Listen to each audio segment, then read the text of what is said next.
Assalamualaikum warahmatullahi wabarakatuh. Kembali lagi bersama saya Farahita Putradi, hanya seorang pegawai pajak yang suka mengajak teman-teman untuk bertindak secara bijak. Asik.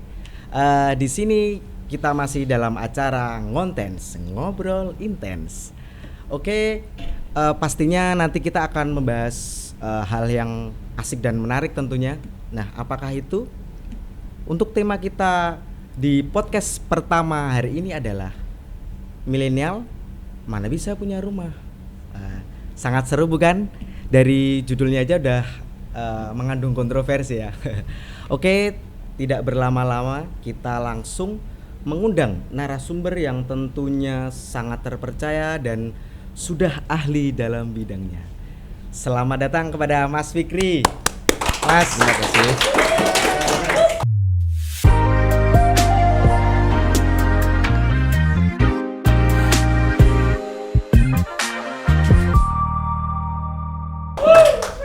Oke, langsung saja kepada Mas Fikri, silahkan memperkenalkan diri. Siapa sih sebenarnya Mas Fikri ini? Monggo silahkan. Baik, terima kasih Mas. Perkenalkan, nama saya Muhammad Fikri. Saya di sini adalah wakil ketua dari DPD Apersi Kalsel. Itu bidang organisasi. Nah, di mana DPD Apersi Kalsel ini adalah asosiasi pengembang perumahan, khusus bergerak di rumah MBR. Nah, khusus bergerak di rumah MBR. Jadi di mana kita di dalam asosiasi ini dikumpulkan khusus untuk pengembang rumah MBR, yang di mana kita ada di seluruh Indonesia. Baik di Kalsel kita ada mempunyai pengembang yang rata-rata bergerak di rumah MBR itu adalah di 13 kabupaten kota. Nah, gitu Mas. Oke, siap. Oke, itu tadi ya teman-teman ya. Jadi kita tahu ya Mas Fikri ini adalah wakil ketua ya Mas. Wakil ketua Apersi Kota Banjarmasin. Oke. Kalimantan Selatan. Kalimantan Selatan. Ya, Oke, siap. Selatan. Dari situ kita sudah paham ya kalau Mas Fikri ini sudah sangat ahli dalam bidang perumahan ya. Perpropertian. Oke Mas, lanjut ke topik kita pada hari ini adalah milenial mana bisa punya rumah. Menuju ke situ, beberapa waktu yang lalu Menteri Keuangan Republik Indonesia Mas, Ibu Sri Mulyani ini dalam acara Security Session Summit 2022 pernah menyatakan Mas bahwa anak muda zaman sekarang ini susah untuk membeli rumah karena harga rumah yang terus-menerus semakin naik namun tidak diiringi dengan kenaikan pendapatan. Nah, menurut Mas Fikri gimana nih tanggapannya? Oke, baik. Terkait mengenai pernyataan kemarin, ini memang isu yang lagi rame, isu yang lagi dikanter sama kawan-kawan semua, yang mana sekarang itu kayaknya milenial kok susah banget untuk punya rumah. Iya, betul. Apa sih sebabnya daripada milenial itu susah punya rumah? Jadi kita ini di mana di sini kita selaku pengusaha yang bergerak khususnya di rumah MBR ya, hampir 99% teman-teman kita bergerak di rumah MBR, bahwasanya kadang-kadang milenial itu mereka ingin mempunyai rumah, ingin dalam artian memiliki rumah di usia yang tergolong muda ya. Ya, akan tetapi mengingat keadaan yang zaman sekarang itu kayaknya mereka agak susah untuk berkolaborasi dengan keadaan zaman. Nah, di satu sisi kita melihat juga bahwasanya yang terjadi sekarang ini adalah kenapa milenial itu sangat susah untuk memiliki rumah. Yang pertama, kalau saya lihat dari kacamata saya yang terjadi sekarang, khususnya bukan untuk kita keseluruhan, itu faktor penyebab utamanya adalah resesi ekonomi yang terjadi. Oh iya. Ya, di tengah ya mungkin kemarin itu milenial sudah coba mengumpulkan sedikit-sedikit uang muka, sedikit-sedikit ditabung untuk biaya administrasi, DP ya, mungkin ya ya. pembelian rumah mereka apa segala macam dihantam loh lagi Pandemi oleh ya? badai COVID Ya, yang betul, datang. Akhirnya mereka ya mau tidak mau ya mereka merasakan dampaknya. Nah, yang mana mereka juga di satu sisi mengalami hal yang tidak mereka duga, yaitu PHK. Oh iya. Nah, jadi di era COVID kemarin itu memang rata-rata semua hampir perusahaan-perusahaan khususnya untuk pekerja di sektor formal itu rata-rata memangkas karyawan.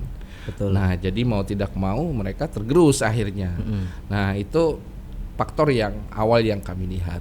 Nah, terus itu yang kedua adalah gaya hidup. Oh, gaya hidup juga ya, Mas. Gaya hidup. Jadi yang dimana gaya hidup milenial zaman sekarang itu berbeda mungkin dengan gaya hidup kita yang dulu. Gimana, Mas? Ya, Perbedaannya gimana? Jadi Bisa disampaikan secara detailnya ya, biar teman-teman milenial tahu nih. Ya. Jadi kebanyakan kita itu sekarang kalau kita lihat dari perkembangan zaman yang ada, orang-orang itu sekarang lebih memilih menghabiskan selesai bekerja itu di tempat nongkrong. Oh ya, di tempat nongkrong, betul. hangout dengan teman-teman, duduk-duduk di kafe ya. Ya, coffee shop ya istilahnya. Coffee shop di tempat ngopi. Betul. Yang mana tempat-tempat ngopi itu bukan ngopi yang murah. Oh iya. Ya, satu kopi mungkin hampir ya 50.000, 50.000 75.000, 20.000 ya, Mas. Sudah minim ya. Itu paling minim sudah 50.000. Nah, 50.000 mereka ya ngumpul-ngumpul sama teman-teman hampir seminggu, mungkin ya hampir 5 hari, 4 hari, berapa biaya yang mereka keluarkan. Nah, jadi dalam artian di situ juga bahwasanya menyebabkan mereka sedikit untuk melakukan saving. Melakukan saving, yang mana perumahan di zaman sekarang itu kita sudah mungkin sudah tahu bahwasanya harga tanah yang setiap tahunnya selalu mengalami kenaikan. Ya, betul. Terus itu juga harga bahan bangunan, material yang pasti ikut naik, pasti mengalami kenaikan. Rata-rata hampir rumah-rumah itu kenaikannya di angka 5% sampai 7% setiap tahun. Jadi ada juga bahwasanya yang menepis bahwasanya suku bunga bank mengalami kenaikan yang juga cukup signifikan. Di situ mereka juga membuat mereka mengalami kesulitan. Nah, dan juga kebanyakan juga dari mereka ketidaktahuan mengenai informasi dan kebingungan mereka. Jadi tipe rumah apa sih yang mau mereka pilih untuk menyesuaikan dengan budget yang ada dengan kantong mereka. Oke, Mas. Mohon maaf, Mas, ini saya potong dulu ya. Saya tadi agak tergugah nih, Mas. Tadi Mas Fikri berbicara tentang masalah nongkrong ya, Mas. Fenomena anak zaman sekarang. Nah, kalau dari Mas Fikri sendiri, sebenarnya nongkrong itu apakah menjadi faktor utama, Mas? Dari anak muda milenial ini yang benar-benar gara-gara nongkrong akhirnya mereka itu tidak punya kemampuan finansial untuk saving ya dalam artian tadi. Apakah itu termasuk dalam faktor yang sangat menentukan atau hanya faktor-faktor biasa aja gitu? Kalau menurut Mas Fikri gimana nih? Nah, jadi kita ya yang namanya kita sudah bekerja, kita sudah memperoleh pekerjaan. Nah, jadi rata-rata di situ kita kita harus bisa menyesuaikan dengan pendapatan kita sendiri. Nah, jadi tata kelola keuangan kita harus kita kita manage benar-benar. Jadi dalam artian kita sudah tahu nih gaji kita bekerja ada 3 juta sampai 4 juta. Dari situ kita bisa manage. Untuk kebutuhan hidup berapa sih yang kita perlukan? Untuk investasi berapa sih yang kita perlukan? Nah, untuk hal-hal yang terduga berapa sih kita bisa menentukan. Nah, jadi kadang-kadang dari kita memanage keuangan ini yang salah. Akhirnya kita itu terlalu banyak menghabiskan uang kita untuk hal-hal yang tidak penting ya, Mas. Dibanding kita melakukan investasi.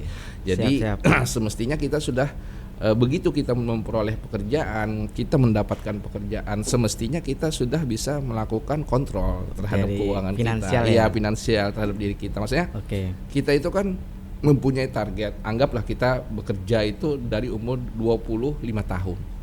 Atau ya banter-banter 26 tahun, antara 24, 25, 26. Itu kan sudah selesai nih kuliah nih, sudah lulus S1 nih. Nah, jadi begitu kita mendapatkan pekerjaan, aku mendapatkan gaji segini loh. Kita harus punya target semestinya. Ya, dari diri kita sendiri. Diri ya, kita Mas, ya? sendiri Betul. harus kita target. Aku dalam 5 tahun, 6 tahun kayaknya aku sudah harus punya rumah nih.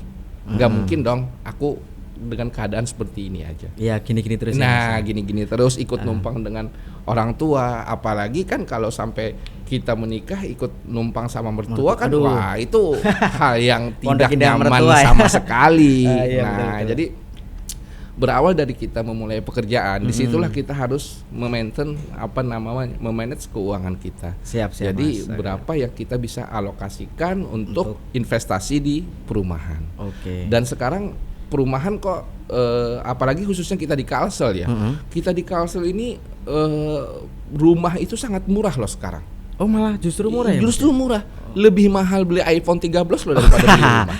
Wah, ini kayaknya salah satu fenomena juga, Mas, Nah. yang setelah ini mungkin bisa kita bahas juga ya, Mas, ya. Pengaruhnya terhadap kemampuan dari finansial dari Finansial daya milenial. beli ya. Oke, Mas.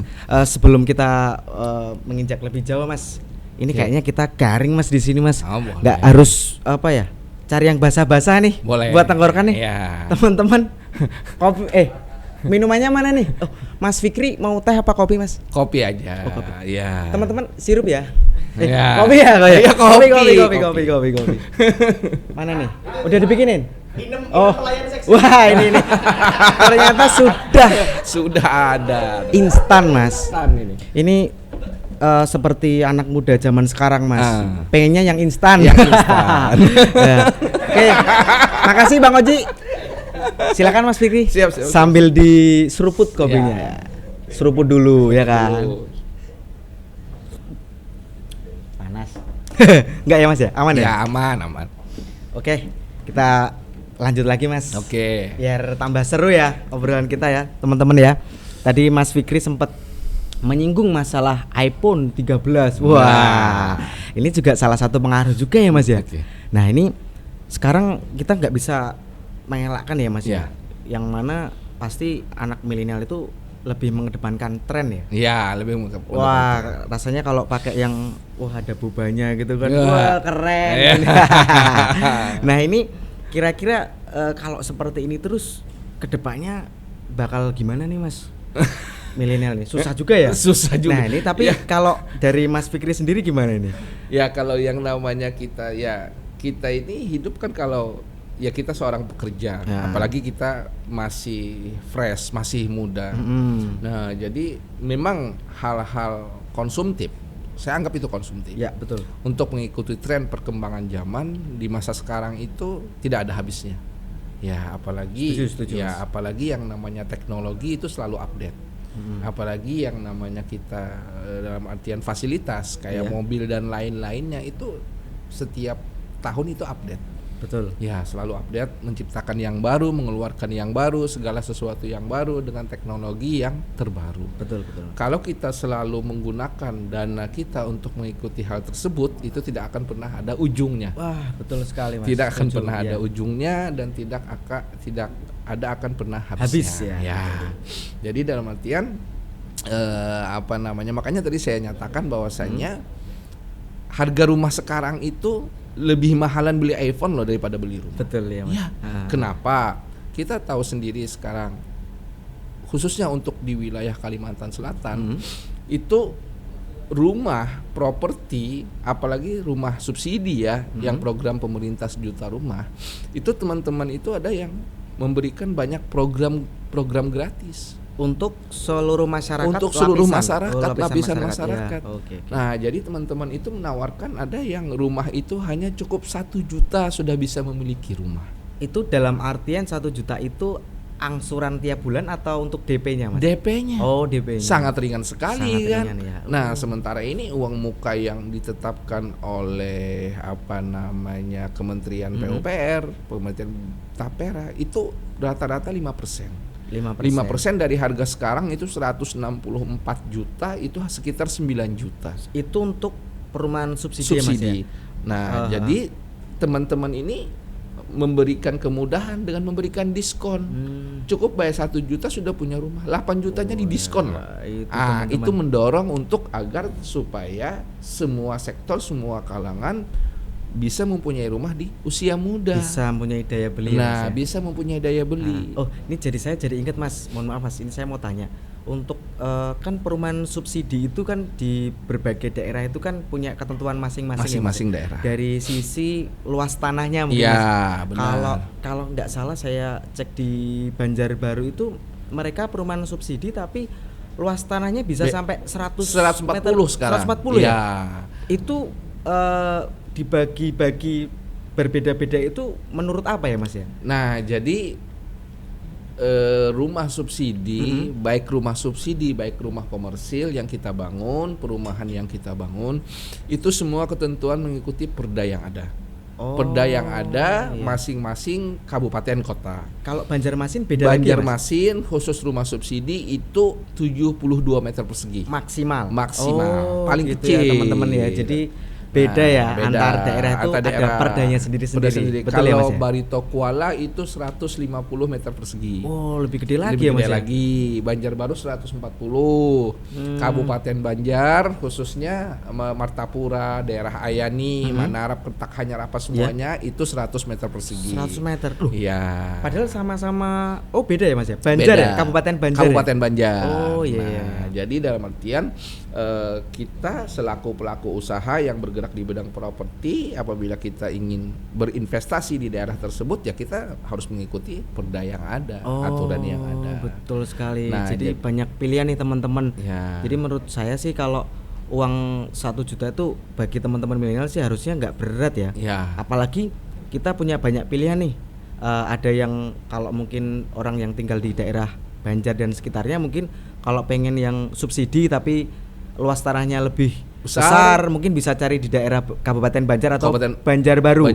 Nah, bisa Barito Kuala. Bisa Barito Kuala. Betul ya, Mas ya. Nah, itu teman-teman pokoknya disimak perbincangan kita sampai habis ya, jangan di-skip karena banyak banget ilmu dan sharing pengalaman dari Mas Fikri ini mengenai perpropertian ya, Mas ya. Nah, ini udah saatnya kalian para milenial harus memikirkan bagaimana caranya punya rumah. Nah ini ada satu pertanyaan juga nih, Mas.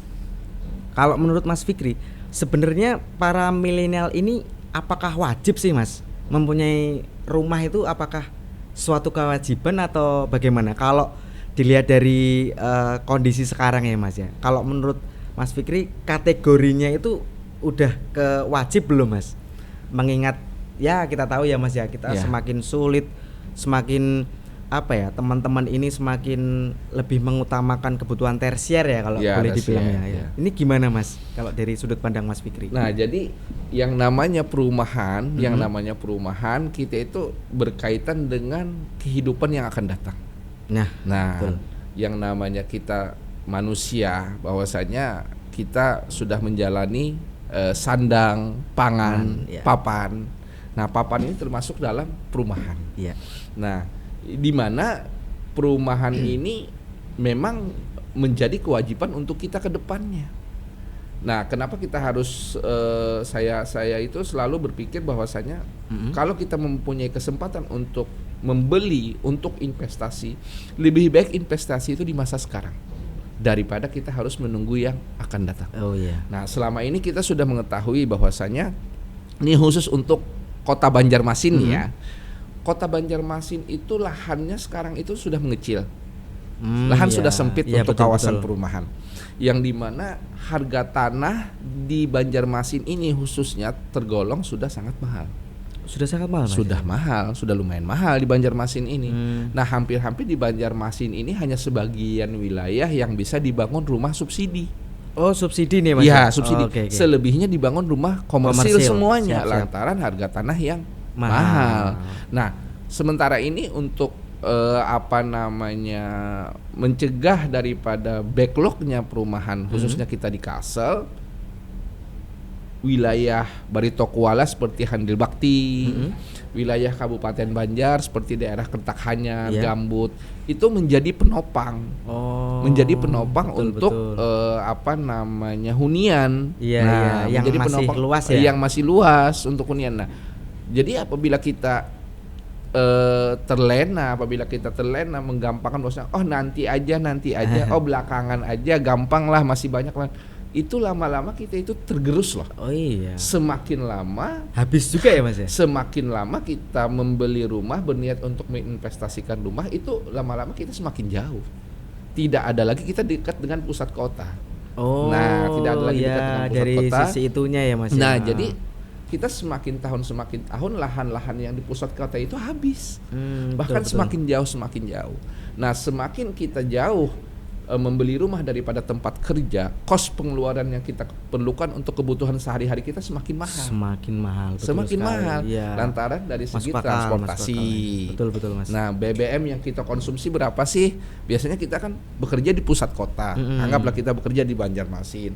Kita lantaran udah di kawasan kilometer 7, 8, 9, 10 sudah habis semuanya lahannya, sudah nggak ada lagi perumahan di sana, mau nggak mau kita harus mengambil yang agak jauh sedikit dari situ. Betul sekali. Belum lagi waktu dan lain-lainnya, belum lagi sarana penunjangnya. Sementara kita itu sekarang pengennya punya rumah itu dekat dengan pusat kota tapi murah. Betul, strategis ya. Strategis tapi murah. Murah dengan pusat kota. Kayaknya itu tidak akan mungkin terjadi apabila kita selalu menunda-nunda investasi kita. Wah, super sekali nih Mas Fikri. Nah, ini mungkin ada di benak teman-teman semua ya, teman-teman milenial ini mungkin ada yang berpikir seperti ini Mas. Saya ini milenial. Saya sudah mencoba untuk menekan anggaran saya untuk hal-hal konsumtif. Saya sudah tidak mengurangi ngopi saya mungkin, atau mengurangi semua hal lah yang healing saya. Ya, termasuk healing dikesampingkan dulu demi untuk mendapatkan investasi Mas. Nah, pertanyaannya sekarang begini Mas. Apabila kita sudah di dalam posisi yang dimana kita ya ibaratnya menabung lah Mas, sudah menekan sifat-sifat konsumtif para milenial. Namun apakah masih bisa kita mendapatkan rumah itu Mas, sedangkan dari pendapatan kita itu minim gitu. Ini khusus untuk mohon maaf untuk yang mungkin berpenghasilan yang minim rendah. MBR nah itu masalah penghasilan. MBR itu bagaimana potensinya gitu loh Mas. Realistisnya bagaimana gitu. Nah, jadi gimana? Jadi seperti ini. Rata-rata kalau saya pribadi dari kacamata saya melihat bahwasanya kadang-kadang milenial itu kurang informasi. Kurang informasi daripada properti yang mereka inginkan. Rumah yang mereka inginkan, rumah yang mereka beli. Kadang-kadang mereka itu bingung. Bingungnya di mana Mas? Bingung dalam artian saya mempunyai gaji segini nih setiap bulan. Saya ini mampunya belinya di mana sih? Rumah yang mana sih yang bisa saya ambil? Nah, jadi di sini kadang-kadang dari kebingungan mereka itu mereka tidak mendapatkan informasi yang pasti. Semestinya mereka harus membuka diri dan bertanya. Mereka menanyakan, maksudnya, ini angsurannya berapa sih? Sudah ada ancer kan? Berapa sih habisnya uang muka dan lain-lainnya? Jadi kategori perumahan itu sekarang kalau di lokasi itu strategis itu menghabiskan budget hampir sekitar 5 juta sampai 6 juta. Itu budget untuk apa Mas? Budget untuk uang muka. Uang mukanya. Uang betul. Muka. Nah, 5 juta sampai 6 juta. Kalau lokasi agak di pinggiran sedikit, itu ya sekitar 3 jutaan lah, 2 jutaan lah sudah dapat rumah. Nah, mestinya mereka dari situ mereka harus menggali informasinya. Kira-kira ini yang sesuai dengan budget saya ini berapa sih? Nah, ini kantong saya punya segini loh. Nah, ini tabungan saya punya segini loh. Saya sudah bisa mengalokasikan. Jadi itu juga terkait isu rata-rata bahwasanya milenial itu tidak bisa punya rumah lantaran down payment yang tinggi. Begitu ya. Oke lah kalau rumah komersil, itu down paymentnya tinggi. Jadi itu sudah menjadi ketentuan bahwasanya kalau untuk rumah komersil itu minimal paling sedikit itu adalah 20% dari harga jual. Itu komersil ya, Mas? Itu untuk rumah tipe komersil. Oh, iya. Nah, tapi kebanyakan rata-rata usia antara rentang 21 tahun sekarang itu perumahan itu usia 21 tahun sudah bisa ngambil rumah loh. Oh iya, Mas. Ya, paling sedikit itu usia 21 tahun. Boleh di bawah usia 21 tahun akan tetapi dia sudah menikah. Ada syarat itu. Ada syarat itunya. Nah, jadi usia 21 tahun saya rasa kalau dia lulus SMA sudah sambil kuliah, sudah sambil bekerja. Kuliah kan bisa kita malam sambil atau sambil kerja. Nah, saya rasa kalau dia punya gaji yang 2 juta, 3 juta masih bisa dialokasikan dananya. Masanya rumah subsidi ini diberikan pemerintah itu hanya sekali seumur hidup. Jadi kita tidak boleh memiliki 2-3 rumah. Jadi boleh. Sayang kalau tidak dimanfaatkan. Begitu. Wah, ini informasi penting nih teman-teman. Sekali seumur hidup. Jadi yang mana rata-rata milenial itu kan belum punya rumah. Iya, betul. Nah, belum punya rumah masih ikut orang tua, masih ya ikut kalau andaikan dia merantau, ada yang ngekos, ada yang di mana, bisa loh mengambil rumah. Nah, yang penting dia belum punya rumah. Syaratnya belum punya rumah, dia mendapatkan bantuan subsidi dari pemerintah. Nah, dengan angsuran yang cuman sekitar 1 jutaan selama 20 tahun. Selama 20 tahun. Oke, siap. Nah, jadi kalau dia punya anggaran hampir 2 atau 3 juta gaji atau 4 juta gaji pekerja formal, nggak mungkin dong untuk 1 juta dia nggak bisa angsur. Nggak mungkin dong uang 1 juta mereka nggak bisa sisihkan. Nah, daripada mereka kontrakan sekarang itu ya rata-rata 500.000, 700.000, ada sampai 1 juta. Tapi kalau kontrakannya eksklusif itu yang pakai AC semua 1 juta lebih. Iya, betul. Nah, daripada kita tidak mempunyai aset di masa depan, mending kita investasikan dari sekarang. Rumah ya, Mas. Ya, kalau kontrakan kita bayar habis selesai udah hilang kan. Nah, jadi kebanyakan juga bahwasanya milenial menyampaikan bahwasanya untuk pemberkasan susah. Ngambil KPR itu susah loh. Nah, ini Mas. Silahkan dijelaskan, Mas. Ini kebanyakan keluhan mereka itu betul. Ini kalau ngambil KPR sekarang itu terlalu ribet, terlalu banyak ini dan lain-lain apa segala macamnya. Padahal nggak seperti itu, Mas ya. Padahal tidak seperti itu. Kalau andaikan mereka mau mengerjakan itu mudah. Segala sesuatu itu kan apabila mau dikerjakan mudah. Tapi apabila kita tidak mau mengerjakan itu bagaimanapun itu susah. Sama orang kayak bekerja juga gitu ya, Mas. Kalau nggak dikerjakan pasti susah. Padahal persyaratan KPR itu mudah loh sekarang. Jadi dokumen-dokumen yang harus disiapkan itu seperti KTP. Apa aja, Mas? KTP ya, Mas ya. Ya, KTP, kartu keluarga. Bagi milenial yang belum menikah itu membuat surat keterangan belum nikah dari kelurahan. Nah, terus itu punya NPWP pribadi. Nah, terus itu punya rekening tabungan, slip gaji, dia punya slip gaji, sama dia mempunyai surat keterangan bekerja. Dan yang terakhir dia ada mempunyai SPT tahunan. Pasti ya, Mas, pastinya ya. SPT tahunan. Syarat-syaratnya. Nah, mungkin ada sedikit pertanyaan juga, Mas, ini yang teman-teman yang kemarin saya tanya-tanyakan, kita kan menampung pertanyaan nih, Mas. Nah, kira-kira apa sih alasan teman-teman milenial ini yang sampai sekarang itu masih belum punya rumah, Mas? Apakah karena faktor sandwich generation ya, teman-teman ya? Nah, itu atau mungkin faktor yang lain gitu. Kenapa sih kerjanya udah kerja lah, minimal punya kerjaan, tapi kenapa mereka ini tidak berusaha memiliki rumah sendiri? Ataukah karena dimanjakan karena memang warisan orang tua atau bagaimana? Ataupun kalau yang menikah kan ada pondok indah mertua. Ini seru ini, Mas. Ini kira-kira apa nih, Mas? Nah, yang jadi membuat mereka ini tidak segera jadi rumah. Mereka itu menganggap bahwasanya mereka posisinya masih ada di zona nyaman. Wah, zona nyaman. Nah, bener. zona nyaman ini yang harus dihilangkan mindsetnya. Siap. Nah, jadi apabila seseorang itu sudah berada di zona nyaman di hidupnya, oh saya sudah mempunyai pekerjaan nih, oh rumah udah ada aja, saya ikut sama orang tua apa segala macam. Iya, betul. Apalagi dalam artian di rumah itu saya cuman berdua nih, gak ada yang lain. Rumah orang tua besar kan. Iya. Nah, nanti kalau nyandaikan ya punya rumah sendiri, yang huni rumah orang tua siapa? Ada, ya. Nah, padahal kita kalau sudah mendapatkan pekerjaan, zona yang nyaman itu mindsetnya harus kita rubah.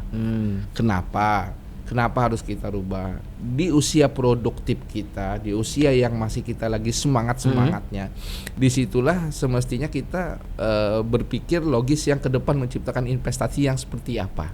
Nah, itu Jadi sekali, dalam artian, apalagi kita nih anak laki-laki nih, kita kan nggak mungkin terus-terusan ikut orang tua, dan kita bakalan kedepannya nanti nikah, menjadi kan? kepala keluarga. Iya, betul sekali. Andaikan rumah itu tidak kita huni sekarang, tidak dihuni sekarang, otomatis waktu kita sudah berkeluarga nanti pasti kita huni dong. Iya. Kalau andaikan tidak untuk kita sendiri, pasti untuk anak kita dong. Iya, betul sekali. Makanya itu. mulai dari sekarang nih, teman-teman yang seperti yang saya katakan tadi mungkin bisa mengubah mindset ya. Jadi yang namanya investasi itu tidak ada ruginya ya Mas ya. Tidak ada ruginya. Semakin Investasi lama, itu semakin lama semakin naik, semakin tahun semakin naik. Betul. Nah, yang namanya investasi, apalagi investasi kita properti, Ya. investasi kita ke rumah. Nah, itu berbeda dengan investasi yang lainnya. Betul. Nah, yang mana kalau investasi kita elektronik, investasi mobil, setiap tahun akan terjadi penurunan. Betul. Nah, kalau saya aja, ini saya pribadi ya, Iya, gimana, Mas? dari kacamata pengalaman pribadi saya lebih memilih kalau andaikan nih kredit nih antara dua pilihan, antara mobil dan rumah, saya lebih memilih kredit itu rumah. Kenapa? Karena rumah ini semakin tahun, semakin lama dia akan mengalami kenaikan, semakin mahal. Kalau saya andaikan ngambil kredit mobil duluan, mobil ini setiap tahun dia harganya semakin turun. Iya, betul. Nah, dan kalau saya mengambil kredit kan otomatis di situ angsuran, bunganya dan lain-lainnya. Nah, itu yang menyebabkan bahwasanya kita banyak terbuang dana kita di sana. Iya, betul sekali ya. Oke teman-teman, jadi perlu digarisbawahi ya, yang tadi masalah zona nyaman itu harus diubah mindset kita berubah. Iya. Walaupun kita sekarang masih aman-aman aja, ya bisa dikatakan aman-aman aja, tapi kita nggak tahu nih 2 tahun 3 tahun ke depan kita udah berkeluarga, punya anak, yang mana investasi itu menurut saya barang yang sangat wajib ya Mas. Wajib. Iya. Daripada kita ibaratnya yang tadi Mas Fikri bilang kredit, tapi kredit mobil, waduh itu tiap tahun akan turun ya Mas. Itu akan turun, setiap tahun akan turun, bahkan di dalam neraca akuntansi pun kan kita udah tahu sendiri. Kalau andaikan investasi itu berupa barang bergerak, mobil dan lain-lainnya, itu nilainya nol, nggak ada nilai sama sekali. Kalau andaikan kita investasi rumah, investasi tanah, itu setiap tahun pasti akan mengalami kenaikan. Nah, dan kalau andaikan kita investasi sekarang, bahwasanya kita melihat kawasan itu, wah kawasannya masih sepi, kawasannya belum ramai, infrastrukturnya masih kecil dan lain-lainnya. Yang namanya perumahan, yang namanya pemukiman, itu dalam 4 atau 5 tahun pasti banyak perubahan yang signifikan. Walaupun kita di awal-awal, di saat-saat kita beli masih sepi, di awal iya. sepi. Nah, jadi dalam 4-5 tahun yang akan datang itu pasti mengalami kenaikan yang signifikan. Karena kenapa? Semakin banyaknya di sana perumahan-perumahan yang sudah dibangun. Kalau andaikan banyak di sana perumahan yang sudah dibangun, multiplier efek yang dirasakan itu banyak. Iya, betul. Perputaran ekonomi akan tumbuh di situ. Betul. Masuk akal juga nih. Iya. Betul. Jadi yang namanya kawasan itu ya, istilah kita orang orang Banjar ini, orang Kalsel ini kalau kawasan itu jauh-jauh, kalau kawasan itu masih sepi, wah itu kawasan jin buang anak bilang mereka. Iya, wah ini agak sensitif ini. Gak ada potensinya. Gak ada gitu. wah apa itu kawasannya masih sepi, apa itu kawasan tempat jin buang anak apa segala macam. Lihat aja nanti apabila lokasi itu sudah banyak pembangunan di sekitar sana, investasi itu pun mahal jadinya. Iya, betul. Oke lah untuk harga tanah di apa namanya di pinggir-pinggir jalan besarnya, ya waktu kita beli investasi di sana, beli tanah, beli rumah di sana, ya paling-paling harganya 45 ya 100-200 ribu. Lihat 5 tahun ke depan, begitu pembangunan banyak di sana, perputaran ekonomi sudah banyak di sana, tempat usaha sudah banyak ada di sana seperti toko-toko, orang Cafe bikin juga warung ya. makan, Warung. bikin laundry apa segala macam itu gila-gilaan loh jadinya ke depannya. Nah, semestinya kita berkacanya itu kita harus punya target di dalam diri kita. Aku bekerja, aku sudah diterima bekerja di tempat ini dalam 5 tahun yang akan datang aku sudah harus bertekad dari sekarang 6 tahun yang kadang aku sudah harus punya rumah di sini loh. Nah, siap. Berarti bisa disimpulkan bahwa modal utama itu yang pertama itu adalah tekad dulu ya Mas. Tekad, niat dulu Ya. Karena kalau kita ngomong nanti dulu deh, tabunganku belum cukup, itu saya kira mau selamanya nggak akan bakalan kebeli. bisa cukup. Iya, nggak akan kebeli. Nah, kalau andaikan kita harganya naik. Nah, ya, harganya kalau andaikan kita sudah punya target. Oke, aku menyisihkan uangku sebulan 500 ribu nih dari sisa gaji. Iya. Nah, anggap aja 1 tahun aku punya tabungan 6 juta. Ya, 6 juta. Nah, 2 tahun aku punya tabungan 12 juta. Nah, kita punya target 5 tahun. 2 tahun kita punya tabungan 12 juta. Kalau kita mau itu mempercepat kita investasi perumahan, mau cepat-cepat beli rumah, kita harus kalau sudah ada punya saving sebesar itu kita harus cari informasi. Sekarang itu orang jualan enggak seperti dulu lagi. Iya. Sekarang itu orang Mudah jualan ya, semuanya melalui media online. Gampang ya, gampang. Tinggal Semuanya niatnya tinggal niat kita aja. Udah 12, aku ada punya uang 12 juta nih. 12 juta aku cari informasi nih di mana yang aku bisa beli rumah dengan total aku punya uang 12 juta. Jadi andaikan kita punya uang 12 juta, aku bisanya beli di sini. Ya udah tinggal kita memilih di lokasi mana yang kita bisa ambil. Agar tidak terlalu jauh. Yang pertama, tidak terlalu jauh dengan tempat kerja kita. Atau kita bisa juga tidak terlalu jauh dengan orang tua kita. Ya. Bisa juga. Banyak pilihan ya, Mas. Banyak pilihan. Oh, ini kayaknya teman kita ada yang mau nanya ini. Ya, apa? Perkenalkan saya Tarjo dari Bandung. Ya. Langsung pertanyaannya Mas Tarjo. Ini gimana caranya kita milih developer yang bagus? Wah, ini kayaknya masuk dalam list pertanyaan juga nih. Best deal gimana caranya? Best deal. Nah, silakan dijelaskan Mas. Ini ya memang zaman sekarang ini zaman dengan harus penuh kehati-hatian. Iya. Ya. Zaman harus penuh dengan kehati-hatian, bahwasanya jangan sampai kita mau investasi, niat kita mau membeli rumah, niat kita mau memiliki hunian yang bagus, yang layak, kita akhirnya cuman dapat janji-janji doang. Betul. Bahkan berujung sampai kepada penipuan. Nah, ini yang harus digarisbawahi ini Mas. Ini yang harus digarisbawahi. Ini ada dan juga treatment apa dari Mas Fikri untuk mencegah hal yang seperti itu? Nah, jadi kita sebelum ingin membeli sesuatu itu yang harus kita lihat dulu adalah mengenai legalitasnya. Legalitas pengembang ya? Pengembangnya. Siap. Pengembangnya ini seperti apa sih? Apakah dia punya media sosial atau apa? Kita lihat di media sosial dia ada punya proyek di mana aja sih. Nah, kalau sudah andaikan kita tahu bahwasanya lokasi ini ada di sini, punya PT ini, tanyakan saja ke pengembangnya. Pak, Bu, Bapak kerjasama dengan bank mana sih? Larinya ke bank ya Mas? Larinya ke perbankan. Siap. Kerjasamanya dengan bank mana sih? Nah, kita cuman minta brosur aja dulu. Pak, Bu, saya minta brosurnya, boleh? Saya lihat-lihat dulu, saya pelajari. Udah, kita ini kerjasamanya dengan bank mana Pak, dengan bank mana Bu, andaikan developernya perempuan atau laki-laki, atau bisa juga bertemu ya yang kadang-kadang bahwasanya developer ini yang banyak stay di kantor itu adalah marketingnya ya, bukan si pengembangnya. Nah marketingnya bisa tanya ke marketingnya, kerjasamanya dengan bank mana aja sih Pak Bu? Ya udah dari brosur yang mereka yang mereka kasih ke kita bisa mentelisik dulu dengan perbankan.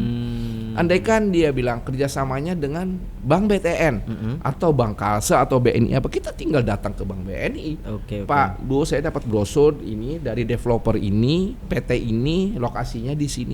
Benar nggak kerjasama dengan Bank BNI atau Bank BTN? Ya, benar nggak ini developernya Bank BTN? Jadi bahwasanya di situ kita cuman mencari informasi. Nah, maksudnya kalau andaikan dia benar Pak Bu, ini adalah mitranya kami, mitranya kita selaku Bank BTN. Kita boleh bertanya di sana, ini track record developernya seperti apa sih? Nah, track recordnya seperti apa? Kalau andaikan developernya baik, kualitas bangunannya bagus dan lain-lainnya apa segala macam, boleh kita kita keep, kita simpan informasinya, baru kita datang lagi nanti ke kantor marketing galeri yang developer yang mau kita beli itu. Siap. Nah jadi begitu kita sampai di sana, kita bisa menanyakan mengenai masalah perizinan, yang lain-lain izin lah. Nah izinnya apa sih? Andaikan izinnya IMB-nya sudah ada, boleh nggak saya lihat kopi IMB-nya? Status tanahnya apa sih? Sertifikat, sertifikatnya mana? Boleh nggak saya lihat? Masih induk apa udah pecahan? Kita cuma minta kopinya saja. Kita lihat kopinya aja. Andaikan kita melihat di sana, kita cross check, ternyata kopi sertifikat sudah ada, bahkan sertifikat sudah spacing nih, sudah pecah ini. Jadi dalam artian sudah atas nama PT daripada developernya ini. Terus itu untuk sarana prasarananya sudah dibangun, seperti jalanan yang sudah terbangun, pasumnya, drainasenya yang sudah ada. Terus lagi untuk jaringan listrik yang sudah ada, yang masuk yang sudah masuk. Nah, terus itu lagi jaringan air bersih yang sudah ada. Nah, saya rasa di situ tidak mungkin dong developer itu nipu. Lantaran infrastruktur dan legalitas yang sudah lengkap. Nah, begitu juga kita lihat bahwasanya ini rumah sudah berapa unit sih yang terbangun? Sudah berapa unit sih yang akad kredit?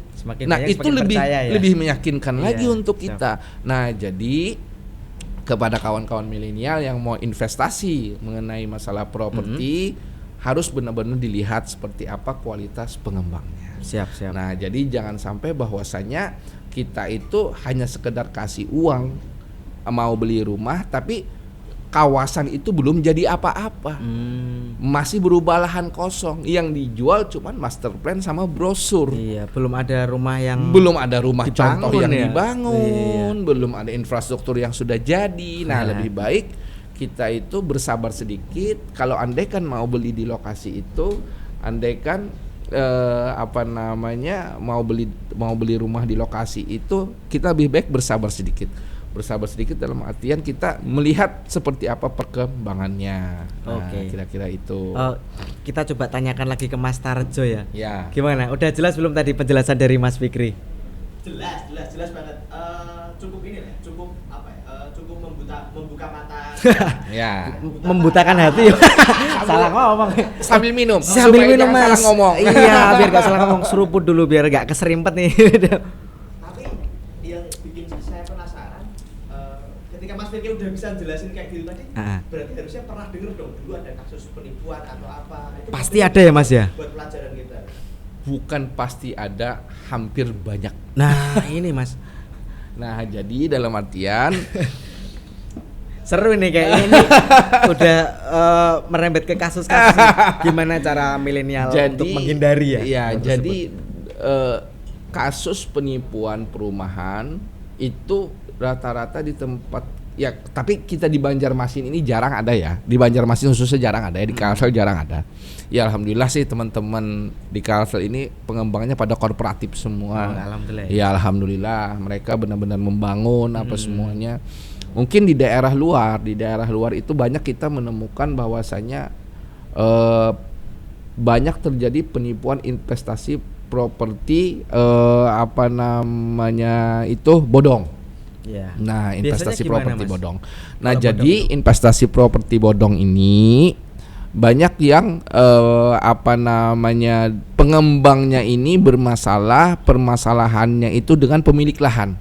Oh, lebih ke pemilik lahan. Lebih kepada pemilik lahan. Jadi bahwasanya si pengembang ini menyampaikan bahwasanya ini lahan saya loh. Lahan sudah saya kuasai loh. Iya, padahal Lahan belum. sudah saya selesai.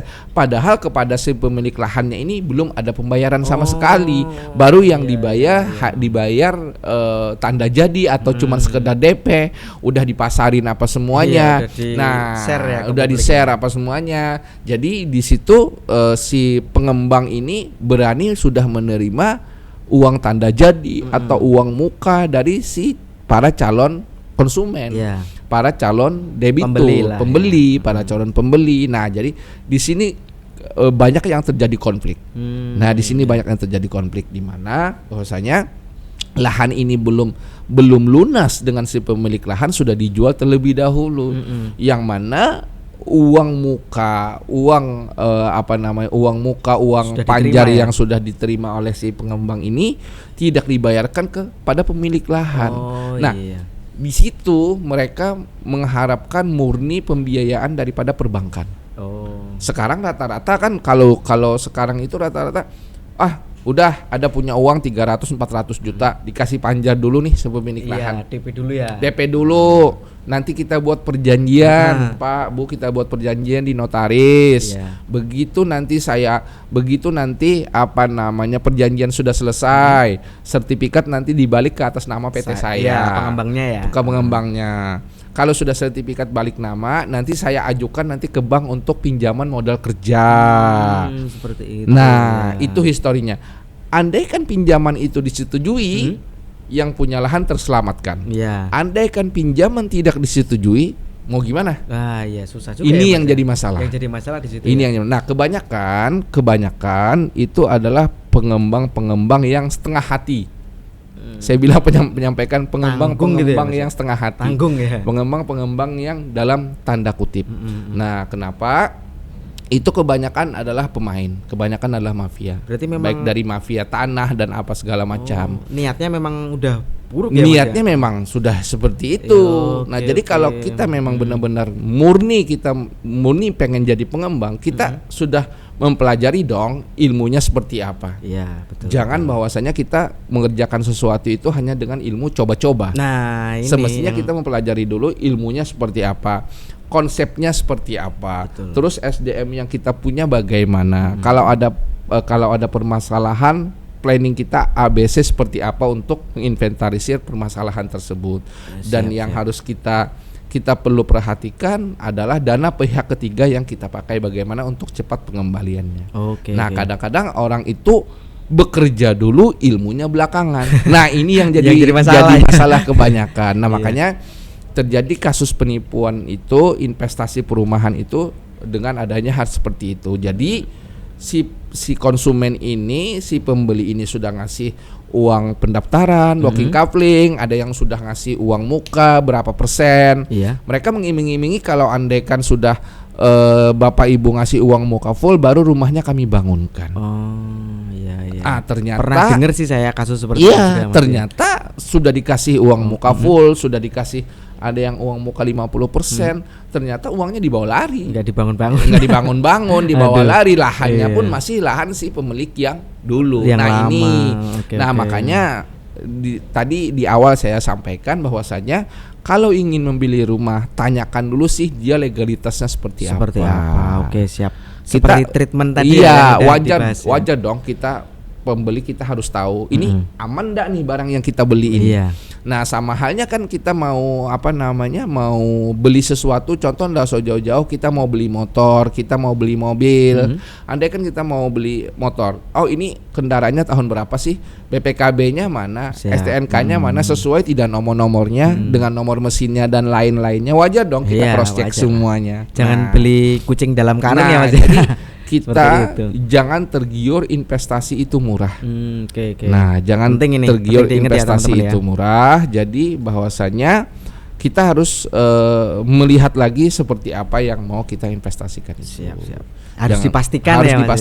Jangan tergiur bahwasanya ini murah loh. ini apa namanya bagus loh apa segala macam.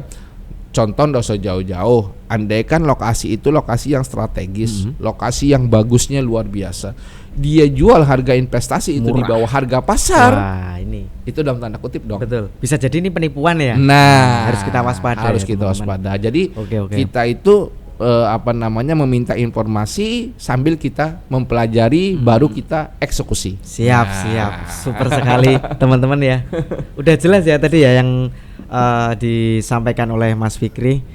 Sangat sangat penuh dengan permasalahan juga sih di dunia properti ini. Ya. Cuman tadi sudah disampaikan gimana kiat-kiatnya untuk mencegah ya Mas ya. Mencegah. Karena apa? Karena topik kita kan memang utamanya kan bagaimana milenial ini Milenial harus sudah punya rumah. Harusnya teman-teman milenial kan sekarang kan lebih kreatif ya. Ya. Jadi harus bisa lebih berpikir secara kreatif Ya, juga berpikir gitu loh. kreatif, Iya, betul. cari informasi Ya. yang tepat sasaran gitu. Ya, Jangan akurat. sampai Nah. akurat, betul sekali. Jangan sampai kena tipu ya Mas ya. Iya. Nah, jadi dan juga bahwasanya milenial zaman sekarang itu setelah adanya pandemi dan terdampak resesi. Iya. Terdampak resesi, banyak juga kaum milenial sekarang yang setelah putus kerja, ya di PHK atau entah pengurangan karyawan, mereka banyak juga berwirausaha, Oh iya. wira swasta. Ya, wira swasta. Nah, Ya. yang milenial yang wira swasta ini juga menjadi kendala untuk mereka mempunyai rumah. Lantaran kenapa mereka berwira swasta, mereka kan tidak mempunyai slip gaji dan surat keterangan kerja. Oh, dari situ ya Mas. Nah, mereka tidak bisa mengajukan KPR ke bank. Itu gimana Mas itu? Sedangkan itu diperlukan. Betul. Nah, jadi kepada khususnya untuk kalangan milenial swasta yang ya, sudah yang wira wira swasta, yang sudah memulai usaha, bawa main kecil-kecilan apa segala macam. Padahal sekarang itu zaman itu sudah canggih loh. Segala sesuatu itu bisa dibuat online. Iya. Apa susahnya sih mereka bikin izin? Oh, Iya, pakai izin ya. Pakai izin. Iya, siap. Izin usaha Nah, pribadi. itu bisa ya untuk persyaratan. Bisa. Oke. Kan mereka Dengerin nih tinggal teman-teman tuh. tinggal bikin usaha pribadi, masuk ke akun SIMBG atau PBG, usaha apa yang mau mereka jalankan. Iya. Baik usaha online, baik mereka usaha dagang, Iya, apa apapun segala itu ya, macam, Mas ya. apapun itu. Untuk pengganti slip gaji tadi Slip ya. gaji tadi Oke. mereka bisa bikin NPWP usaha. Ya, Nah, itu kan betul. lebih terdata, Nah, lebih iya enak, lebih akurat. Jadi Ah. segala data-data yang mereka siapkan itu mereka tidak perlu tidak ada lagi istilahnya bahwasanya wah, ini wira swasta susah loh ngambil rumah. Yang susah itu kenapa? Mereka yang tidak mengurus Iya, izinnya. mereka sendiri yang tidak ingin mencari informasi Nah, ya, alternatif apa saja seperti itu. Nah, mungkin juga wira swasta ini takut bahwasanya ngurus izin bikin NPWP apa segala macam, takut wah aku nanti kena pajak nih. Jangan seperti itu ya. Wira swastanya apa segala macam Iya. nih.